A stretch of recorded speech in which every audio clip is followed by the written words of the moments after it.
speakers. There's a speakers list. Please help yourselves to one of those. After that, we will segue to question and answer with members of the press. Allow me to introduce to you our first speaker, Los Angeles County Chair of the Board of Supervisors, Catherine Barger. Thank you, Helen. Thank you for joining us here today.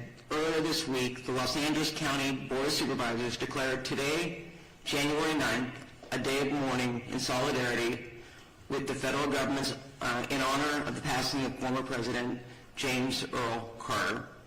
Ironically, today has turned into a day of mourning for more reasons than one as we mourn the loss of lives and property across our county. While we are still facing significant threats, I am hopeful that the tide is turning. Thank you, Chief Maroney. Thank you, Chief Crowley. Yesterday afternoon, as the winds died down, we saw the return of aerial drops and aerial firefighting, a truly, truly welcome sight. First and foremost, I want to assure our residents in Los Angeles County that the City of LA and the county are working hard and working hand in hand to bring every resource available to the table. Last night, the county opened the Pomona Fairplex as an additional shelter for those evacuating and those who have suffered losses. The Fairplex will also continue to take in large animals that are in need of a home. The county is working to harness and utilize the incredible outpouring of generosity from individuals, nonprofits, and companies that want to help. We have heard that many companies like Airbnb, Uber, and Lyft are offering free or subsidized services for those impacted by the fires in Los Angeles County. The county will be sharing all of these resources through our recovery.lacounty.gov website. In addition, the state has activated CAL FIRE Management Team 3 and assigned them to the Eaton Canyon incident. They will be joining Federal Management Team 5 in their ongoing efforts, we hope as early as tomorrow. CAL FIRE Team 3 will be tasked with overseeing victim search operations and damage inspections to facilitate debris removal operations and setting up disaster recovery assistance centers. This will allow Federal Management Team 5 to focus on firefighting operations and the active front. As Supervisor Horvath mentioned yesterday, wildfires do not care about jurisdictional boundaries. Between the city and the county, we are managing the various resources that are coming online with the increasing demands on our first responders.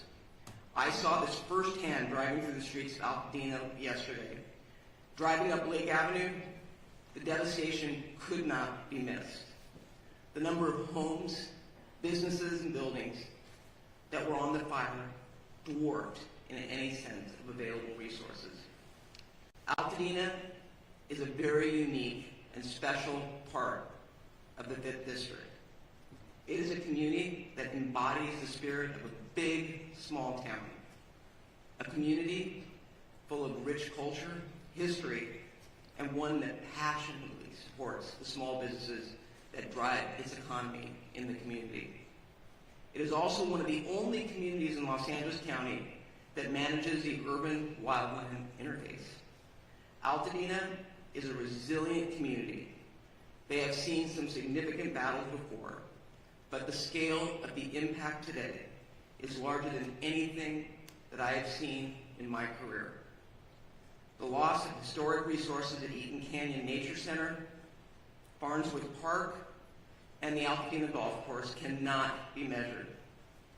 I saw fire engines and companies from El Dorado County and other parts of California joining Los Angeles County Fire in an effort to protect life and property.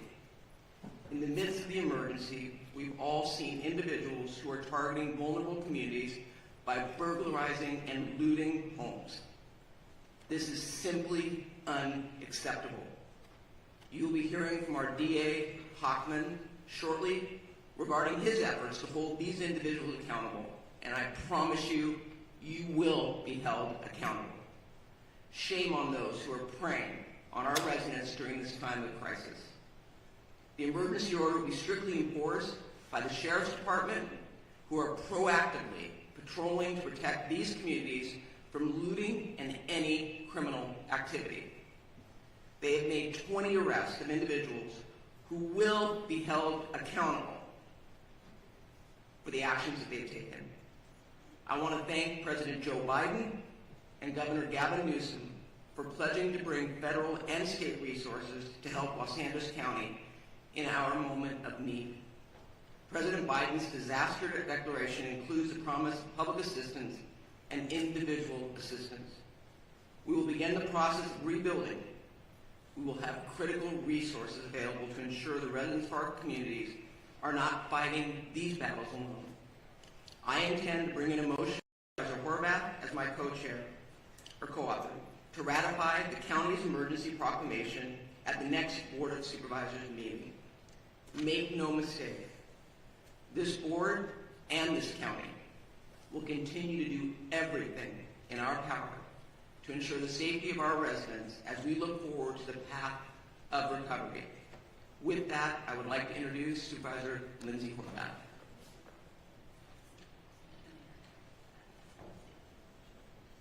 Okay, so Mayor Bath. I'd like to introduce LA City Mayor Bath. Thank you, Supervisor. One voice, that is the way we speak, and that is the way we stand here united. Los Angeles will stand united and stand strong. So first of all, my thoughts are with the thousands of Angelenos who are impacted by this emergency, as more Angelenos were forced to make the terrifying decision to evacuate. Our priorities, of course, are to keep Angelenos safe and to protect homes. The winds continue to be of a historic nature and a key factor of this firestorm. For much of Tuesday, the unprecedented winds prevented air operations to continue.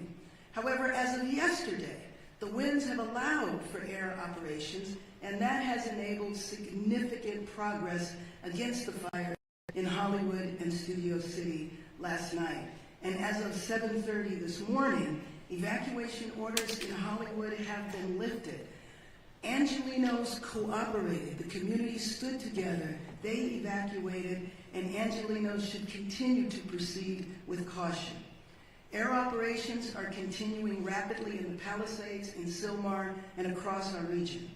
We continue to see our heroes, from our LA firefighters and from personnel, families, neighbors from across the county and the state. We thank you. However, we continue to confront a big one-level firestorm. Historic winds and extensive drought have created a perfect storm that has driven people from their homes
to take on each of these fires throughout the region.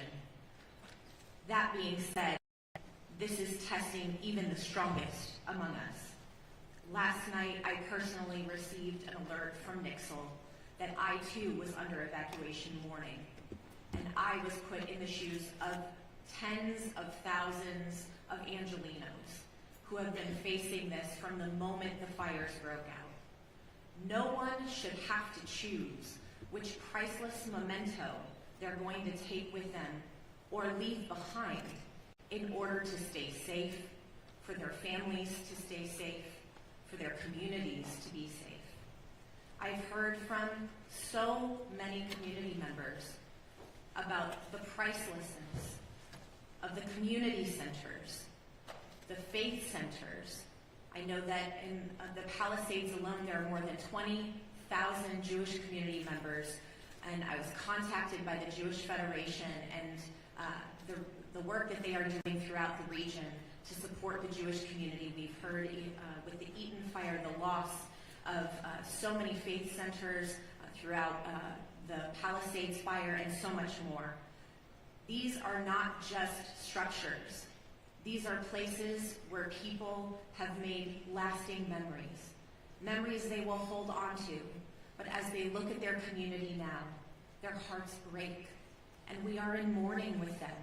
This is a time of grief, and that is why it is tremendous that our governor and our president and all of the leaders behind me and all of the leaders out throughout Los Angeles are standing strong for all of our Angelenos who are suffering great heartache. The Pacific Palisades has suffered immense loss, and my heart goes out to all of the residents who are continuing to try to understand what is left of their homes. In the Topanga Canyon, I've been speaking with residents throughout the night, and I know that One Topanga and TSEP have been in constant communication with those on the ground, and we are in communication with them to ensure that we are supporting Topangans on the ground. I know there's this morning a fire active behind the lumberyard, and the chief has personally deployed resources to ensure that we are actively fighting the fires in Topanga. Topanga Canyon is a treasure, and we are fighting to protect it.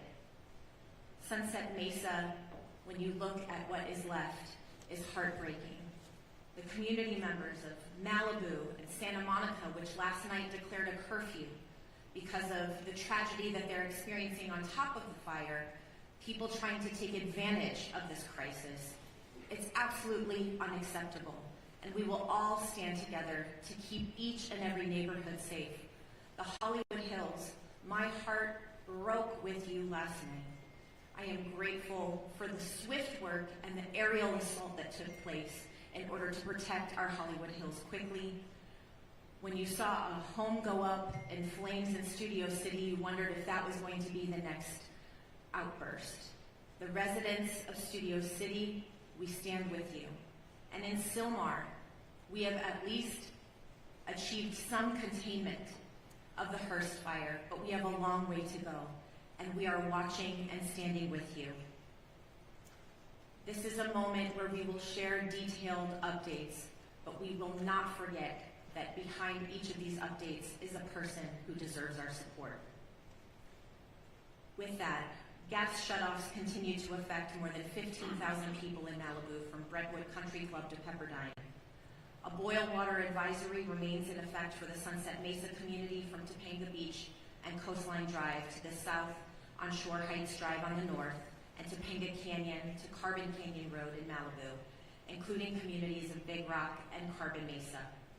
Metro fares remain suspended today thanks to the leadership of Metro Board Chair Hahn and our CEO Stephanie Wiggins. If you have essential travel today, please do so safely away from the areas of the evacuation orders. If you do not have essential travel, please remain indoors. For the latest updates and service impacts, you can go to alerts.metro.net. LA County Assessor Jeffrey Prang has shared property tax installment deferral applications, misfortune, calamity, damage reassessment applications, and disaster relief FAQ for property owners affected by the fires at assessor.lacounty.gov. All LAUSD schools and Santa Monica Malibu Unified School District schools in the 3rd District are closed. With that, mental health supports are available through the county's Department of Mental Health. You can call 800-854-7771. Please use this resource. We know you are experiencing traumatic pain, and we want to do our best to help start healing. Thank you for the outpouring of support from across the county and across the country. Emergency Network LA is coordinating volunteers and support through enla.org. Our county is doing everything possible to respond to these fires until they are contained. And as Chair Barber referenced, today is a day of mourning. And in the words of former President Carter, our faith calls us to do all that we can, wherever we can, with all we can. And in this spirit, indeed in this moment calls us to do the same. Thank you. Next, I'd like to welcome LA County Fire Chief Anthony Maroney. So good morning. Thank you, Supervisor Borbett. I will be providing an Eaton Fire update, the Region 1 update. The Eaton Fire remains estimated to be 10,600 acres, and growth has been significantly stopped. And we have 0% containment. We have over 879 firefighting personnel assigned, and mutual aid resources continue to arrive to assist with this firefight. From this point forward, incident fatality information and reporting will be the responsibility of the Los Angeles County Sheriff's Department. We have several reported injuries and over 1,000 structures damaged and destroyed. The cause of the fire remains unknown, and it continues to be under active investigation. As I stated yesterday, as soon as a cause is determined, we will advise the media. The Lydia fire that started yesterday in Acton has been 40% contained, and forward fire siege event has increased significantly, and we have a much better posture than we did on Tuesday and Wednesday. Out-of-state resources continue to arrive in Los Angeles County and City, and we are appreciative to our fire partners from throughout the Western United States for providing assistance to Los Angeles County in our time of need. Regarding the current red flag warning, the National Weather Service predicts the warning will remain in effect for Los Angeles County and the majority of Ventura County through Friday. I would like to also acknowledge the presence of Dr. Lori Moore-Merrill from the U.S. Fire Administration, who flew out with her team from Washington, D.C. last night to be with Fire Chief Crowley and I so they could witness firsthand the challenges and the devastation that have resulted.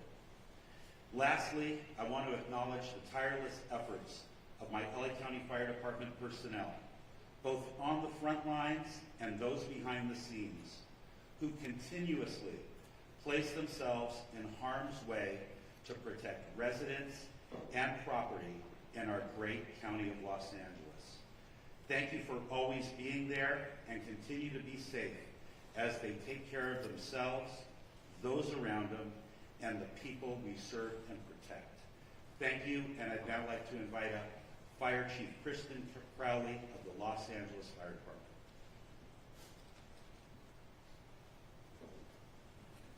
Thank you, Chief Maroney. So good morning. We continue to battle multiple major brush fires in the city of Los Angeles and across the Los Angeles region. Today, we expect winds to subside somewhat, which will allow fire crews to increase containment lines. However, and I want to be very clear here as well, we are still under red flag warning with extreme fire behavior possibilities.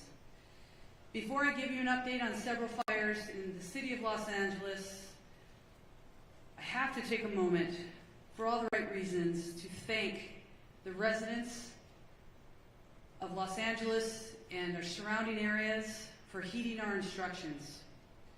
Today, it is absolutely imperative that as we move into day 3 of this firestorm, all members of our Los Angeles community maintain vigilance. I will now give you an update of our activities that occurred overnight. Palisades Fire, as we know, started January 7th at 10:30 hours in the morning. Size at this point is 17,234 acres. We are in unified command, LAFD, CAL FIRE, LA County Fire, LAPD, and LA Sheriffs. 0% containment. Extreme fire behavior continues to challenge firefighting efforts for the Palisades area. Wind gusts are up to 60 miles per hour and are expected to resume throughout the entire day.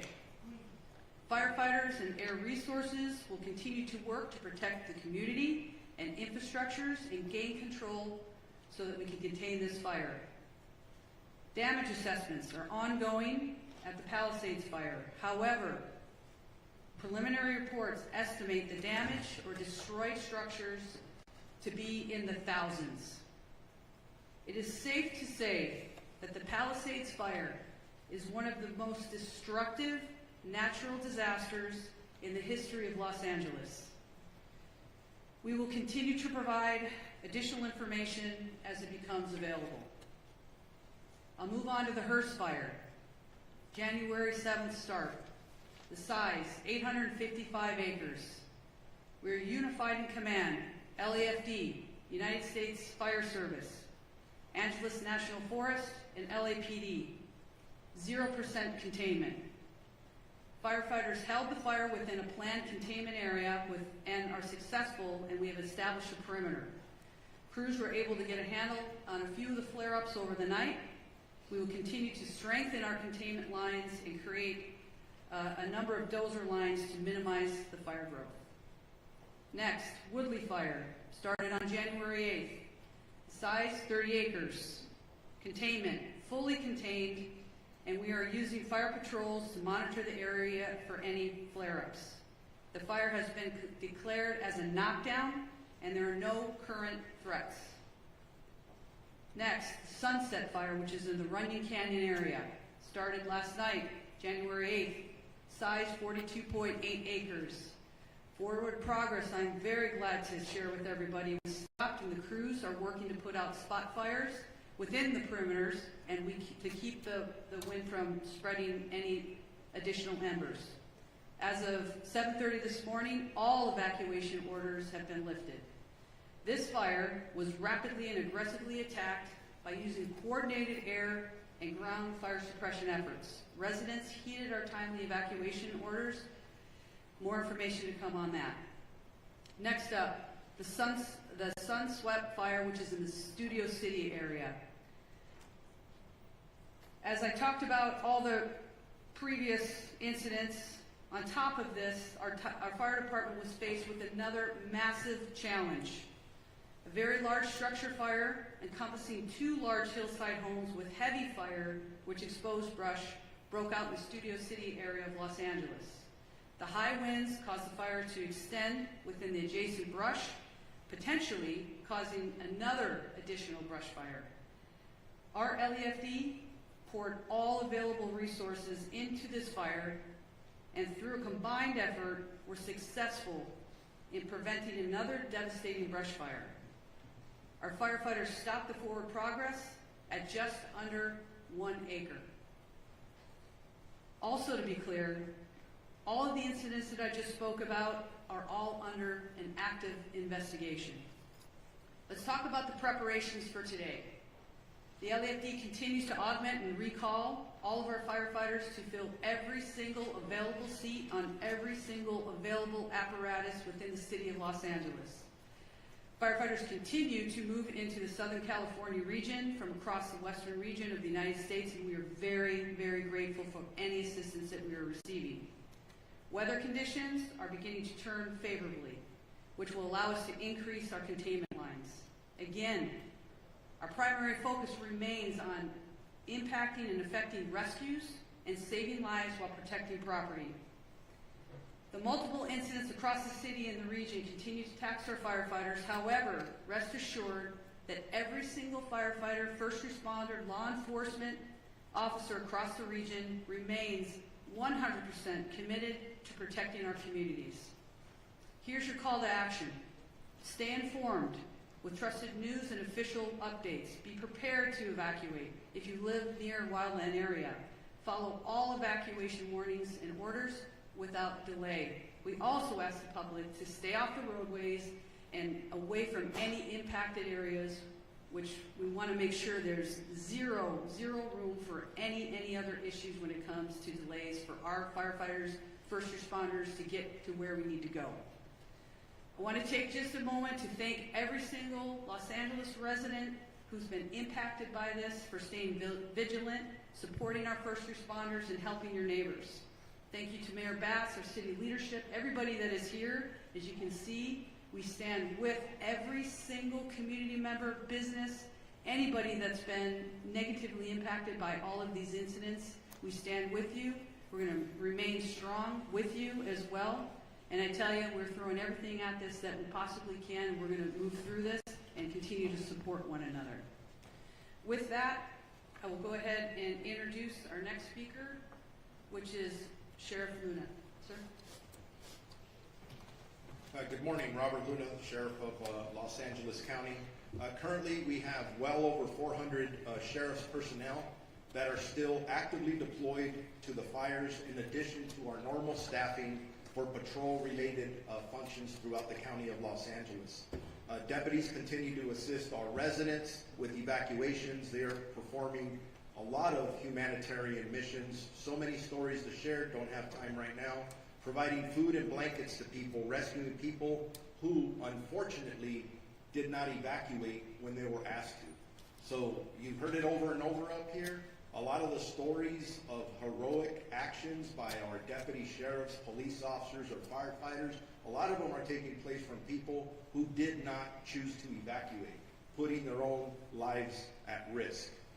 So please, if you're asked to evacuate, because it's not only your life you're putting in danger. We continue to conduct roving patrols, manning hard road closures, providing security in evacuation areas to prevent anyone who may be attempted to engage in criminal behavior like looting. It was mentioned earlier before by the supervisor, and I'm going to make this crystal clear to everybody out there. Over last night and this morning, we are up to 20 individuals who chose to go into our areas and deprive these poor people who have been through so much of their property. Absolutely unacceptable. And I'm going to give direction to our department members. As you know, when we have an evacuation order by law, if you remain in that area, you are guilty of a misdemeanor. If you commit certain crimes, it could jump up to a felony. I'm going to be asking our employees to start enforcing that. That is very different than a curfew. Why? Because it's 24/7. I don't have to wait for the sun to go down or the sun to come up. If you are in one of these areas and you do not belong there, you are going to be subject to arrest. I hope that is as clear as I can make it, because our first choice isn't to do enforcement. It's not to make arrests. It's to help people. But if people choose to commit crimes, they're going to be held accountable. And the DA, who is standing next to me, will clarify even that a little bit further. This continues to be a fluid and evolving crisis, and the numbers that we release throughout this incident are going to fluctuate. So anything we say is subject to change. We're getting information from our boots on the ground. It's very chaotic out there because it's still so fluid. So forgive us if we give a number and then we have to modify those numbers. I talked about the 20 arrests that have been made so far. Unfortunately, I do expect that to go up. We're not going to tolerate that kind of activity. We have substantially increased our deployment of deputies. at the fixed traffic post and are trying to limit and clear out any unauthorized vehicles or people in these areas. I do want to talk as we are summoning more resources. I have been in contact with the chief of the Office of Emergency Services for the state of California. Obviously, that's done at the direction of Governor Newsom.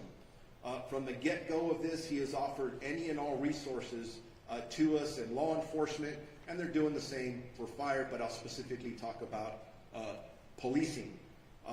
The California National Guard is on standby at our direction, specifically my direction, and we, along with my partner Jim McDonald at the LAPD, are currently in discussions if we are going to need them or how we would deploy them as the hours go on. So stand by for that information as the hours tick on. Chief Maroney mentioned this regarding any death toll information.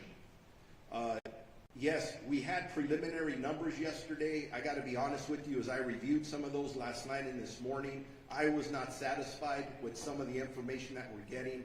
And it's not the fault of our people. The people that are working under very difficult conditions are doing their best to do what they need to do.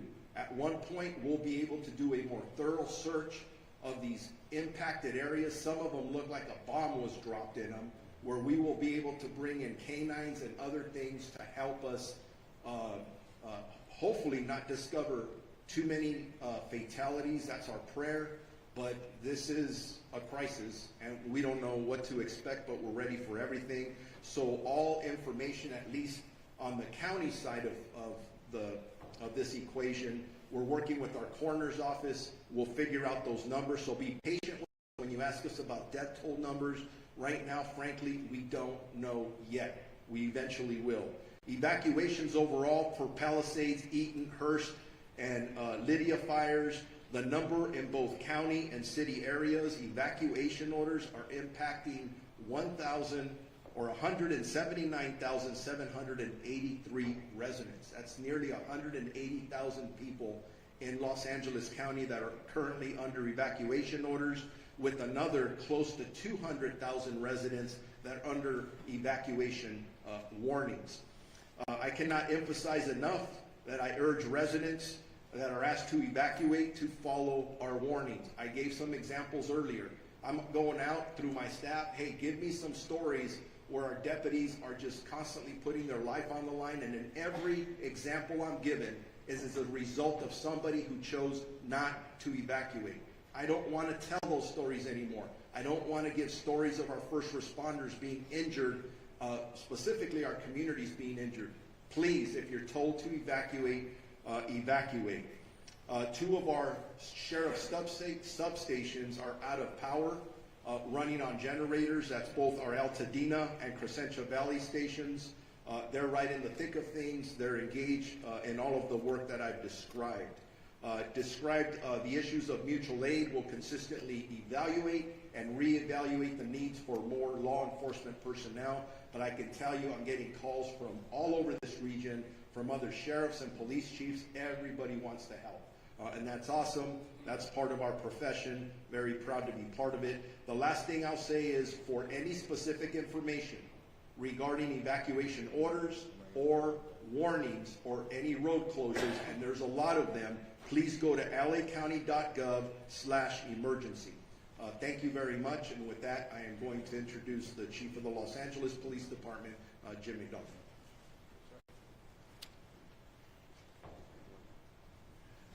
Morning, and I'll start off with a sincere thank you to all who have cooperated and supported the first responders and others who've been out there doing the best they can to make this as manageable as it can be. We're still on full tactical alert at the LAPD in support of our fire partners to be able to accomplish their mission. We're assisting with safety as well as the evacuation sites. You heard the sheriff quote the numbers of people who are out there using those. And again, we want to provide every level of safety we can for those involved in that effort.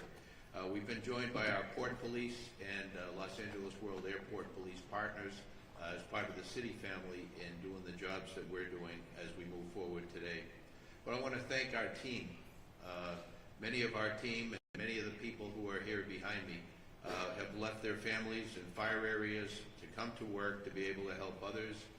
We've had a large number of people who have been evacuated, a large number of people in this group here who either family or friends have lost their own homes and lost everything they own, and are dealing with taking care of young families at the same time while they're trying to balance the needs of work with the needs and responsibilities of family. We truly are all in this together, and we have to look at it that way as we move forward. The advice I would give is consistent with what you've heard. The air is not healthy for people who are challenged from a respiratory standpoint. So if you don't have to come into an area that's so impacted, please don't. Traffic, we're trying to maintain ingress and egress to our emergency areas for first responders in particular. We had, as you heard, people coming in still from other states to be able to help in the fire suppression effort, and we need them to be able to get in and be able to do what they need to do as easily as possible.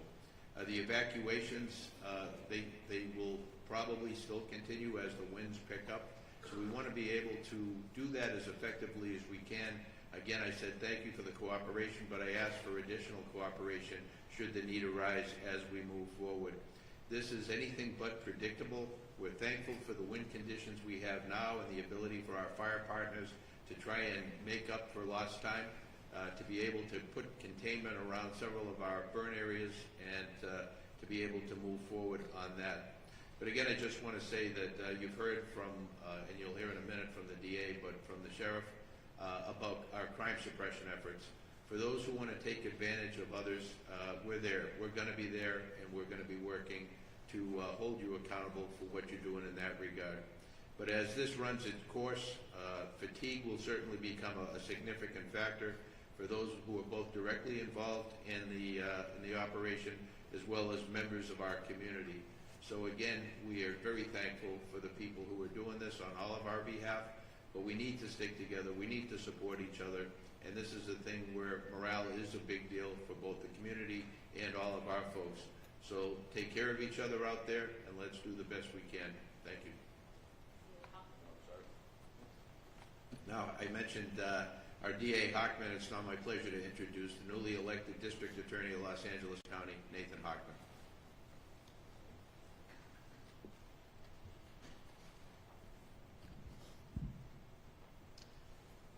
Yesterday, I bore witness by walking and driving through Pacific Palisades. I ended up at my sister's house, a house where she and her husband had raised 4 boys, celebrated birthdays, barbecues, and whatnot, and that house has been burned to the ground. And not just her house, but all her neighbors. And down each one of the blocks I traveled, those houses no longer exist. They are now basically rubble.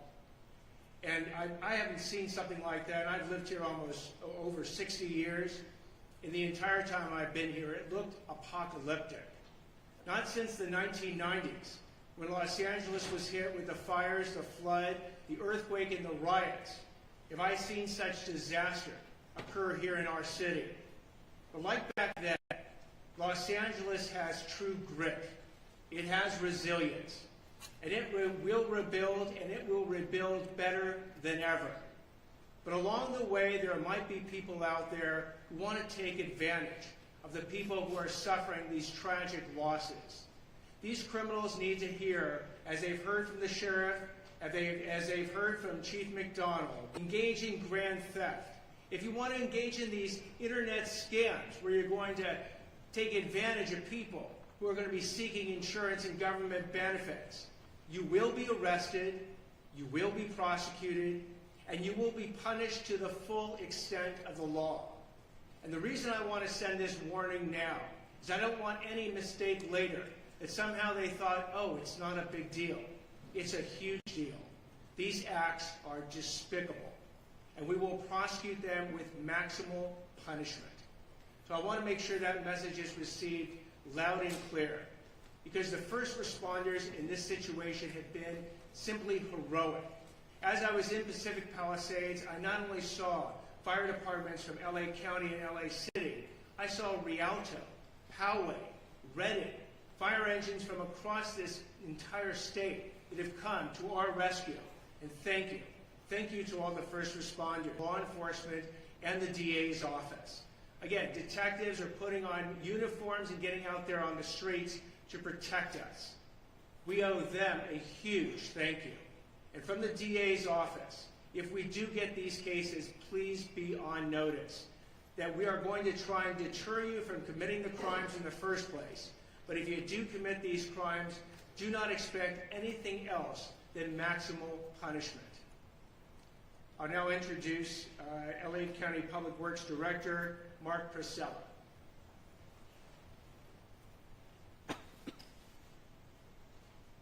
Good morning. As was stated, my name is Mark Pastrella. I'm the Director of the Los Angeles County Public Works Agency. First I want to say my heart, of course, goes out to everyone affected by a devastating event. I personally toured many of the areas yesterday and met with residents, and as everyone here has described, it's an absolute tragedy, including the life safety support system, our infrastructure that has been destroyed that supports life in these communities. I know from personal experience that feeling a loss from a wildfire, and I have tremendous respect for our firefighters and other first responders, our police force, the Sheriff's Department for the work they are currently doing. In fact, our current mission, which has been going 24/7 for 3 days now, is to support our fire department and our Sheriff's Department and the local PDs in their efforts to save lives. That is our #1 mission right now, and what we are currently continuing to do, unfortunately, as this event is still active. We are also focusing on the inevitable recovery and repopulation of the areas that we will build back and build back strong. The current focus is on utility restoration, and I know many people are already asking about that. Your sewer, water, your power system, and the transportation system have all been significantly damaged. The heat of this system, the wind that blew also knocked down thousands of trees into the roadway, so what we have is a tremendous amount of debris throughout the communities that have had experienced this fire. This debris has been moved enough to let our firefighters and our sheriff PD into the area to do their work, but it's going to need to be processed and moved safely out of the area, and we are working on a coordinated effort across LA County to do debris removal, the debris removal that it will be necessary to restore the community back to its former way of life. The debris can be hazardous. The debris that is on the private property is considered hazardous and may be toxic. And so I want to warn everybody now that is either there who's remained behind or who is visiting the areas, as was mentioned earlier, it is not safe. It is not safe to touch the debris. It is not safe to remove the debris yourselves. There is a process for that, and we will be mobilizing with the City of Los Angeles to provide a health review of every property and make sure that when we move that debris, that it's done in a way that's safe and safe for you and for the other residents who remain behind in the area. We are also working on water supply system. The water supply system currently is still supplying fire suppression. Last night we got to see the wonderful use of our reservoirs, the city's reservoirs and our reservoirs, to take water from the reservoirs and actually use firefighting event aerial attacks to the system. You saw what a difference that made in the firefight last night, and those reservoirs are full and continue to be ready and at the disposal of our firefighting friends. The municipal water system continues to suffer poor water quality due to the introduction of ash and debris into our reservoirs, into our filtration systems. So there are specific areas that we are asking for water to be boiled. I would just say with all caution, anyone who's remained behind, if there is any residence in your area that is burned to the ground and you are still there, you should just go ahead and boil water. We will be actively coming to communities in the next day, within this day or next day, delivering water, delivering domestic water to people who remain in the fire zone area. LA County will be coordinating that effort, not only for the District 29, but also we'll be working with the City of LA to deliver water to residents who've remained behind or who again have partial damage and are maybe staying in their homes. I want to again just mention that a firefight with multiple fire hydrants drawing water from municipal water systems for several hours is just not sustainable. That's why the air support is so important. Our residents in the Sunset Mesa, Topanga Beach area, Coastline Drive on the south to Shore Heights Drive on the north are up in the area. This is a partial damaged area or a threatened area. The Topanga Canyon Road, the Carbon Canyon Road Mesa, as well as another area that's threatened. So all what I just talked about applies to you residents who are there. Now, what can we do? What can the public do? What you should be doing as we sort of still active fire. I will reiterate that it's extremely important to listen to the sheriff and to PD when you are asked to evacuate immediately. Do not hesitate. Do not wait. Your life is not worth it. The systems that you're leaving behind, they are going to be impacted, and they cannot be restarted easily. So I know a lot of people are talking about, starting up. If you're thinking about creating your own water and sewer and power system at your home, I want you to be very careful about that. That is not something that a licensed contractor should be doing, or our utility folks. Please don't do that. As I said yesterday, if you're leaving your home, I want to make sure that you lock that home, that you close that home up tight, and that you leave access for firefighters by not closing gates or creating a situation where they can't get to your home to fight off fire. The road system is impacted heavily throughout LA County, including city and county areas. There are multiple, in fact, hundreds of stop signals that are currently flashing red. I want to remind everybody that you treat that as a stop sign, and you stop for that flashing. And if you come to a barricade, you need to turn around, because those streets are closed for the purpose of recovery and not for looky-loos. Please do not argue with the sheriffs that are there or the PD. If the road is closed, there's a good reason for it. It's because it's not safe for you to be in that area. And that safety includes the debris that I was talking about. Trees down, potholes, road systems destroyed. There could be breaks in the roadway that could cause major damage to your vehicle. So I'm asking that you comply with all road closures until further notice. We are available as a 24/7 agency. You can reach our department at 1-800-675-HELP. We do need every citizen. There's something else you can do. If you see something, please tell us about it. Whether it's a gas leak, whether it's a utility line down, if it's a signal that's not malfunctioning, if it's a sewer system leak, any of those things that keep our life safety system going, we need to know about them so we can catalog them and get to them. Please know, and I do need to mention, that all of the utility workers, not just my folks at LA County Public Works, but the folks at the City of Los Angeles, the folks at the Southern California Edison, the gas company, we are all coordinating with each other to restore your systems, and our folks are all working 24/7. There are many heroic stories, like the sheriff and fire have, of our utility folks out in the middle of the night 24/7, getting those systems back up into place. And I want to thank all of the utility workers who are out there doing their job, who are not going home to family at night. They are actually working 24/7 as well. With that, I want to introduce the CEO and Chief Engineer of the Department of Water and Power, Janice Quinones.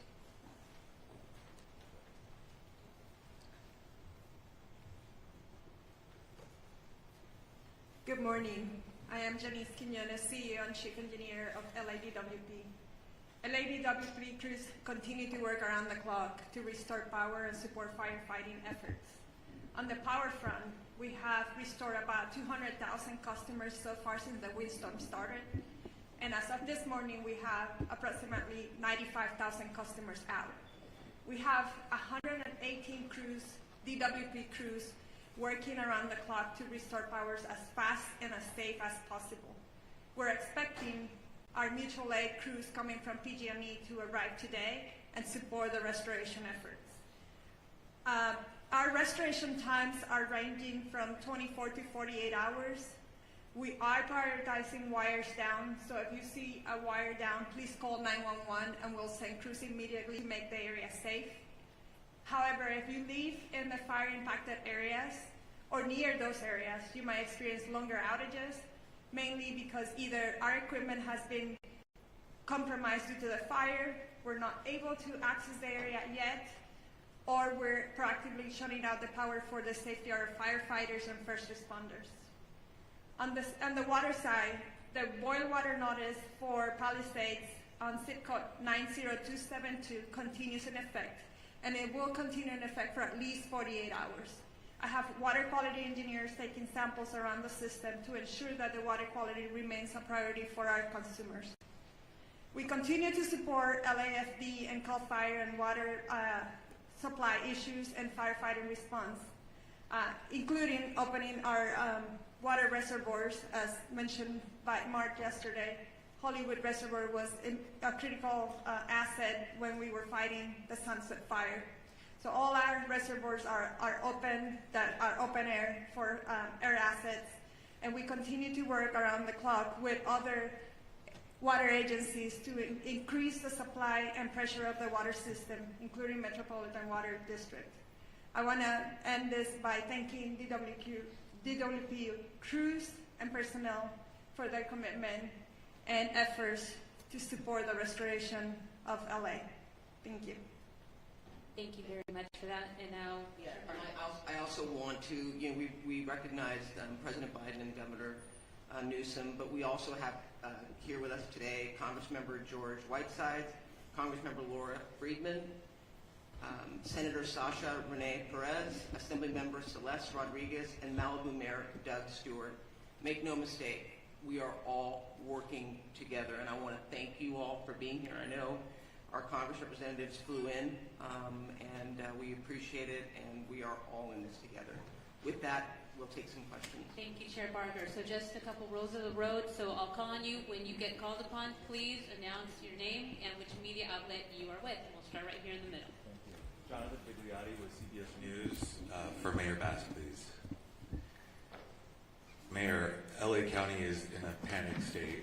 It began 2 days ago with the Palisades fire. My crew and I arrived shortly after it started, and for several hours we watched as hundreds of homes in a neighborhood burned to the ground. We did not see a single fire engine. We watched as Good Samaritans guided traffic. There was fear and there was a lot of confusion. You were out of the country at the time. Shortly after the fire started, a press release was put out warning of this fire behavior. My question to you is, what explains this lack of preparation and rapid response?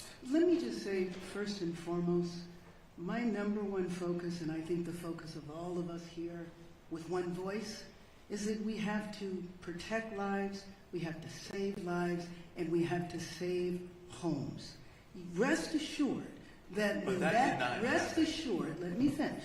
Rest assured, when that is done, when we are safe, when lives have been saved and homes have been saved, we will absolutely do an evaluation to look at what worked, what didn't work, and to correct or to hold accountable any body, department, individual, etc. But my focus right now is on the lives and on the homes. Do you think your leadership was effective while responding to this disaster? I just said what I believe is the most important thing for us to do right now, and that is going to continue to be my focus. Thank you. Thank you. Let's go to the middle with the laptop. Before we go on, I want to introduce, because this is an important announcement you made, the U.S. Forest Service Fire Chief Robert Garcia has an announcement regarding a decision being made on the National Forest. Thank you, Supervisor, and I'll be brief. I just wanted to share that in the overnight hours last night, the U.S. Forest Service, in an effort to reduce calls for service and reduce potential risk for wildfire, we've made a decision until further notice that the Angeles National Forest is closed. And so we'll get some additional information out, press release, that kind of information on the details of that closure, but it's similar to the types of orders that the county and the city have instituted regarding curfews and access and that type of thing. So the Angeles National Forest will be closed till further notice, likely until we get through this current fire weather event. Thank you for that. We'll go in the middle. Media outlet, please. Hi, Thomas Fuller from the New York Times. For Chief Luna, I just wanted to follow up on what you said about you weren't satisfied with the information that you were getting on fatalities. It's been widely reported that there were 5 deaths, at least 5 deaths. Do you believe that death toll is not accurate, and do you think it's less than that? Based on all the information that I've received in the last probably 8 hours, I want to be more confident in the specific information that I'm getting. So what we're doing now is going back through everything, because you got to understand the urgency, the chaotic nature of what we're dealing with, and we're still in the middle of that. So I want to make sure that as we go forward, at least for the Sheriff's Department, we're actually having our homicide unit involved, because they don't only do murder investigations, they do death investigations. that I'm going to change the system and verify each number. Because I don't care if it's just one, that's somebody's family. That's somebody we love and care for. So I want to make sure that's solid before we start presenting that information. Unfortunately, based on the preliminary information I've seen, at least in the two large fires that we're dealing with on each side of the county, unfortunately, I think the death toll will rise. I hope I'm wrong, but I think it's going to rise. Thank you for that. Let's go right over here in the front. Yeah, Josh Haskell, ABC 7 Eyewitness News. Mayor Bass, I've been on the fire lines the last 2 days. I've never seen firefighters this desperate. At fire hydrants, water not coming out, the pressure so low, the number one tool that they use to fight these fires, not there. How frustrated are you about that? And also, I'm getting texts right now from the Palisades Highlands community. We're almost 48 hours after this fire started. There's not resources up there. The hydrants aren't working. Where's the National Guard? Where are miles and miles of water tenders? How are we addressing this? Well, Your reaction? first of all, you asked me, was I frustrated by this? Of course, because we all know that this has been an unprecedented event.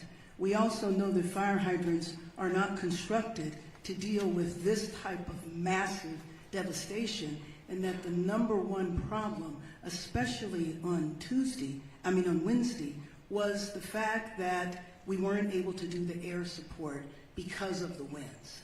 And so, of course, I am absolutely frustrated by that. I am not sure that is correct, that there are no resources up there, but rest assured, as soon as we are done here, I will follow up on that. But those homes, the first day and a half, there were homes up there that had been protected by the fire. And then I went up there yesterday and there were... That had been protected?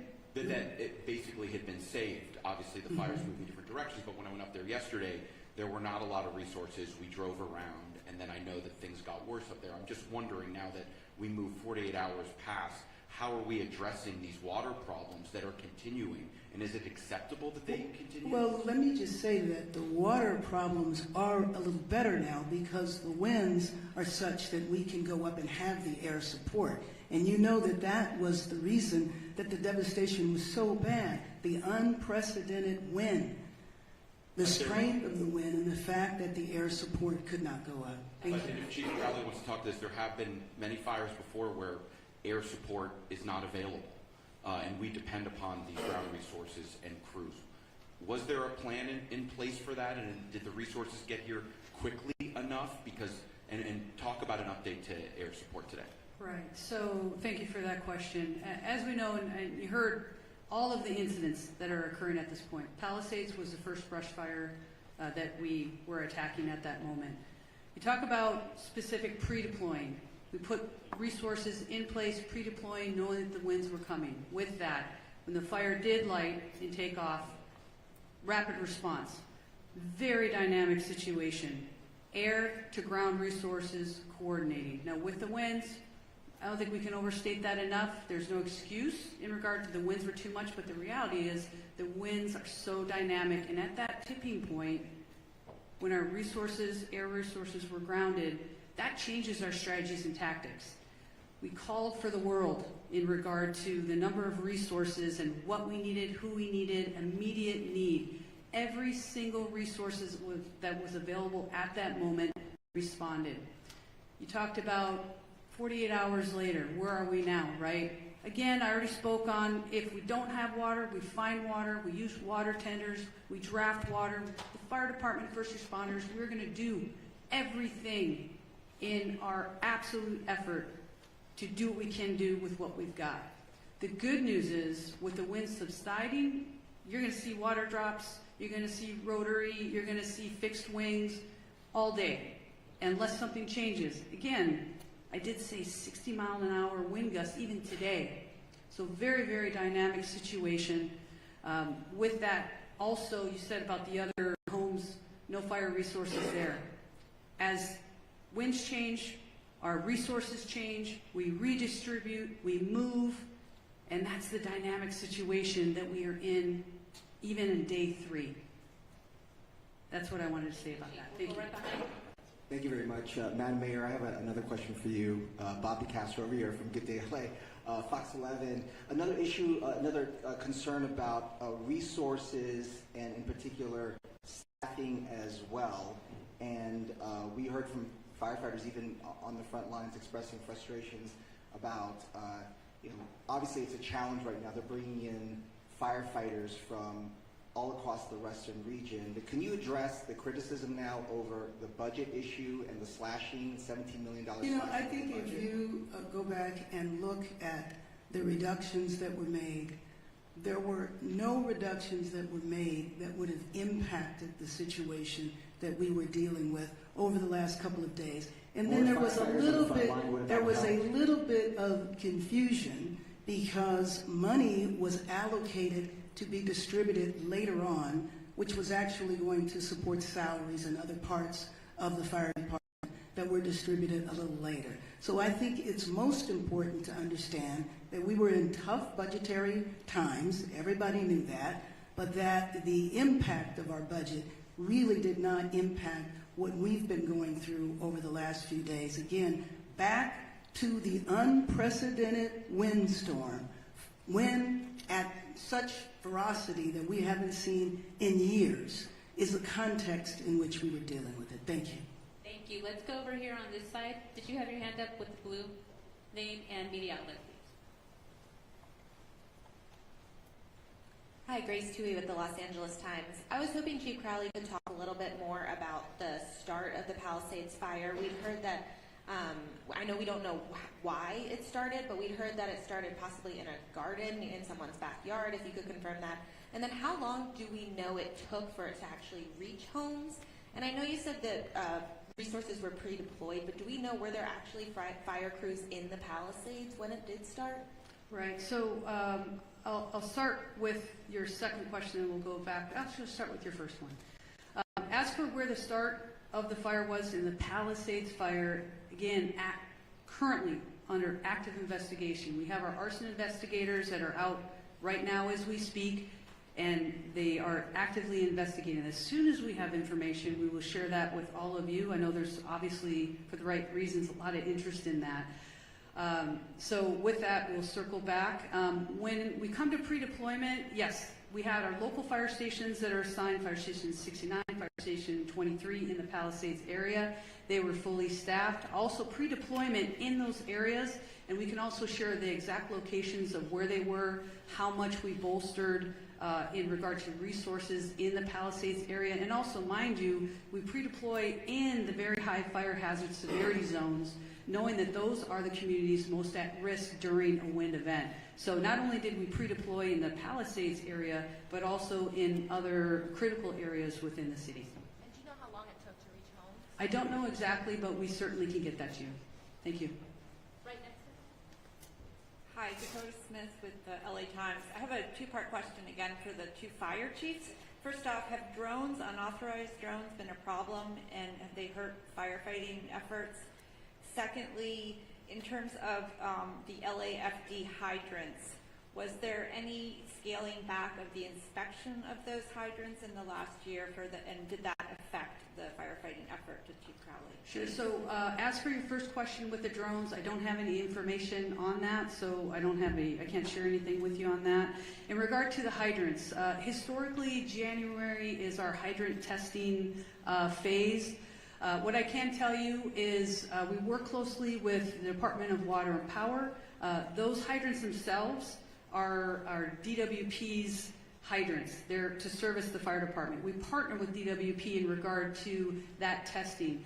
Now, the very dynamic situation of where we are currently with the wildland season, if you may, there was a decision to postpone. We did not, in regard to the January start date, we have all year to test them. And also, mind you, our local fire stations are every single day going up and down the streets and looking at our hydrants. If there's any damage to hydrants, we report those as well. We're just kicking off that time frame of the beginning of the year when we normally would. What we did was postpone that because of the call volume that we're dealing with, and we're working closely with DWP at that point. I don't think it negatively impacted our abilities in this specific area. Thank you. The third row there. David Zahnizer with the Los Angeles Times. I have a two-part budget question. My first part is, can you talk about the reserve fund? Last year, there was a lot of concern that the reserve fund had fallen below 4% and was heading toward that 2.75 number that I think makes it difficult for the city to authorize spending. Do you know how low it has gotten at this point, and how quickly you're burning through the reserve? Do you want to go with your second question too? Sure. The second question is, do you have any concern about blowing through the reserve before the state and federal money will arrive? So let me just say that, as I said a few minutes ago, our number one priority right now is to save lives, to protect lives, to save homes. I'm not here to talk about the status of our budget. If you would like to do that on another occasion, that would be fine, in terms of the reserve fund. I don't have those concerns right now, and I will say that after our first priority, then we will look back at everything that was done to do an evaluation to see what worked and what didn't work. Thank you. Thank you. We are over time. However, we will have one-on-one interviews. CAL FIRE wants to give an update on structures, et cetera, to get a clarification. I think it's important for you to highlight the numbers. Good morning. My name is Todd Hopkins. I'm one of the incident commanders for CAL FIRE incident management teams. Of the thousands of structures, I just want to clarify that have been destroyed. We get this initial intel from intel flights, and what they do is they pick up heat signatures. We base off those heat signatures an estimate of what structures are destroyed. What I want to clarify is that a structure, it doesn't necessarily mean that it's a residential structure or a commercial structure. It could be a vehicle, it could be an outbuilding.